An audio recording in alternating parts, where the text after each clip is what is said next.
ایک عیدگاہ میں اس ریاست کے چیف منسٹر کو لا کے سامنے بٹھا دیا کرسی کے اوپر، اور امام صاحب جو ہے عید کی نماز پڑھاتے ہیں. چیف منسٹر صاحب کھڑے ہوئے ہیں، ٹوپی ووپی ان کو ڈال دیے، وہ مشجرات سب ڈال دیے، وہ صاحب کھڑے ہو گئے اور اللہ اکبر بول کے سب نماز پڑھ لی. ارے بھائی کیسے، کیا یہ دین مذاق ہے کیا؟ کوئی، میں تو عالم دین نہیں ہوں. ہم جب اللہ اکبر بول کے کھڑے ہوتے نماز میں تو امام صاحب بھی قبلے رخ ہو جاتے، انہوں کھڑے ہوئے سامنے، ہمارے سامنے ہم اللہ اکبر بول رہے، چیف منسٹر کھڑے ہوئے ہیں. ارے ہم اللہ کی پرستش کر رہے ہیں، ان کی تو نہیں کرتے نا انسانی کی. ہم یہ کیا ہو گیا ان لوگوں کو؟ تم کیوں اتنا گر رہے ہو خدا کے لیے؟ آپ لاؤ چیف منسٹر کو، بولو صاحب ہم نماز پڑھ رہے، ذرا یہ بازو بیٹھیے، آپ پورا عزت احترام کے ساتھ بٹھاؤ ان کو. آپ اس کے بعد جا کے ڈائیو مارو آپ ان کے پاس. کون روک رہا آپ کو؟ شام میں کھڑے ہوئے ہیں، آپ رکوع کر رہے، سجدہ کر رہے. میں فوراً دو مفتیوں سے بات کیا، انہوں نے کہا کہ پہلے تو امام صاحب کو نماز ہی نہیں پڑھانا چاہیے تھا وہ، اور نماز کے ساتھ جب پڑھتے ہیں کوئی سامنے ٹھہر نہیں سکتا، کوئی نہیں ٹھہر سکتا. مگر نہیں، کون بولیں گا، ڈر رہے. چیف منسٹر ہے بھائیوں نے ریاست کا. ارے چیف منسٹر ہوں گے، کچھ بھی ہوں گے بھائی، اللہ کا جو اصول، اللہ کا جو قانون ہے، جو رسول اللہ صلی اللہ علیہ وسلم کی سنت ہے.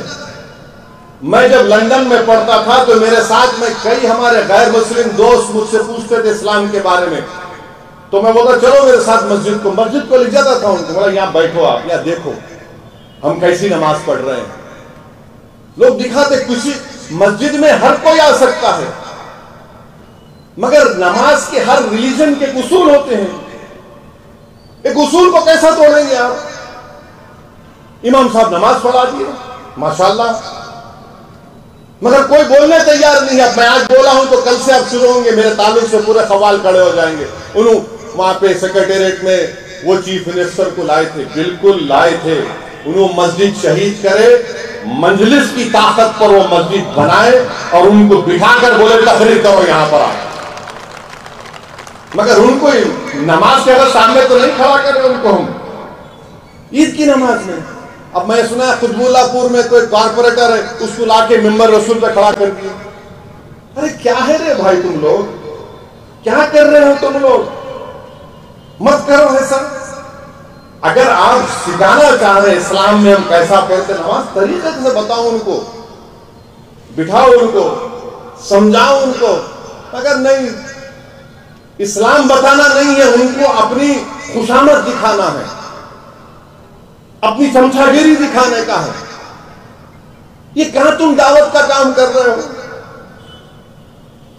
میں امید کرتا ہوں کہ جس ریاست میں اس طرح کی حرکت کی گئی، وہاں کے علماء اکرام جو انبیاء کے وارثین ہیں، جن کو میں اپنے سراخوں پر رکھتا ہوں، وہ بولیں گے اس بارے میں. ایسا نہیں ہو سکتا ہے نا. ایک اور ریاست میں چیف منسٹر بیٹے عید کی نماز میں آج کھڑے ہو گئے.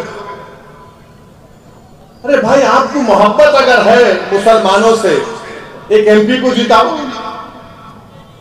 اگر آپ کو مسلمانوں سے محبت ہے تو بی جے پی سے الائنس مت کرو.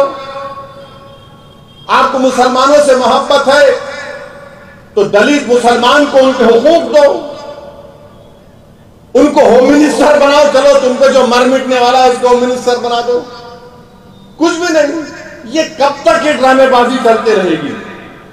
کیا یہی ہمارا مسئلہ ہے کہ عید کی نماز ہے آپ آ کے کھڑے ہو جائیں گے؟ میں بجائے نماز میں مسلمانوں کو اللہ کے رسول صلی اللہ علیہ وسلم نے بتایا کہ جب تم نماز پڑھو تو یہ محسوس کر لو کہ تم اللہ کے سامنے کھڑے ہو.